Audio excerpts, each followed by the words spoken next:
شریف ادا کیا۔ اس وقت قبلہ شاہ صاحب نے ان اشعار کو ترتیب دیا،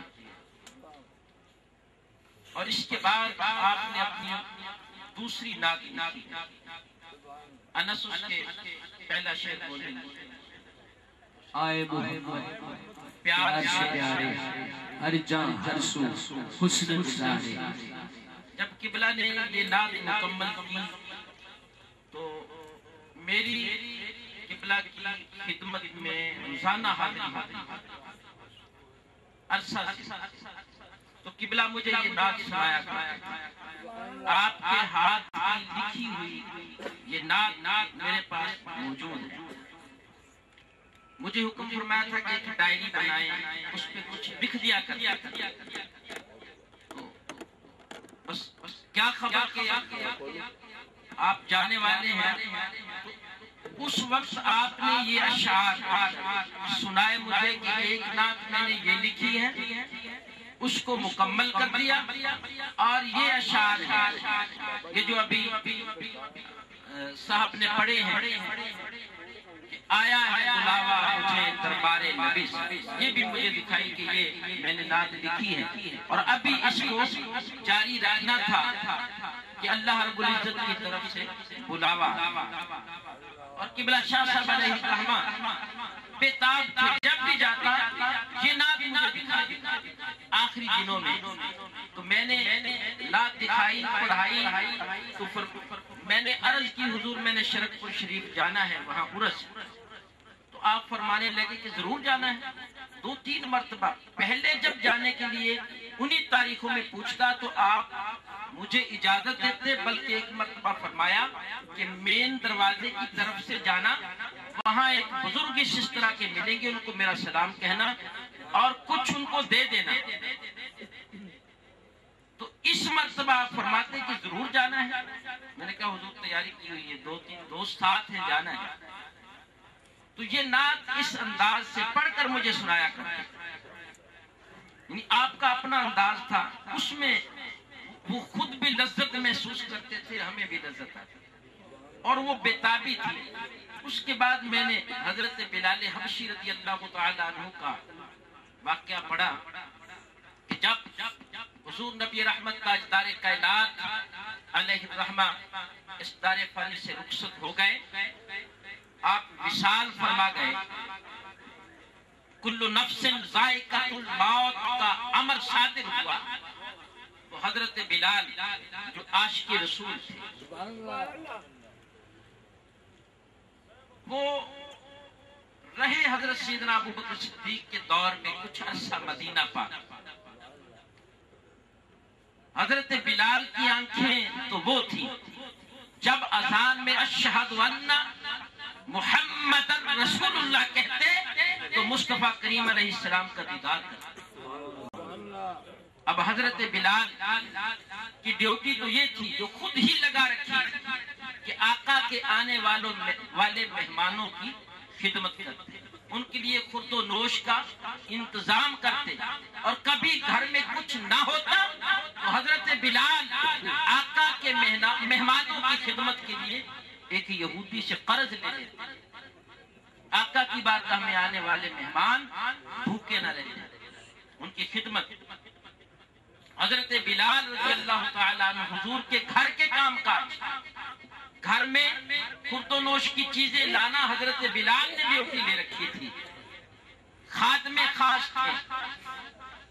حضرت بلال کی عظمت کا یہ عالم تھا کہ حضور معراج پر تشریف لے گئے، واپس تشریف لائے، فرمایا بلال کیا عمل کرتا ہے، جنت میں آگے آگے تیرے قدموں کی آہٹ سن رہا۔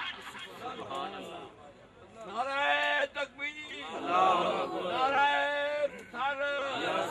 حضرت بلال وہ عاشق رسول ہیں جو چلتے فرش پر ہیں، ان کے قدموں کی آہٹ جنت میں سنائی دیتی، یہ مقام در مصطفیٰ سے ملا۔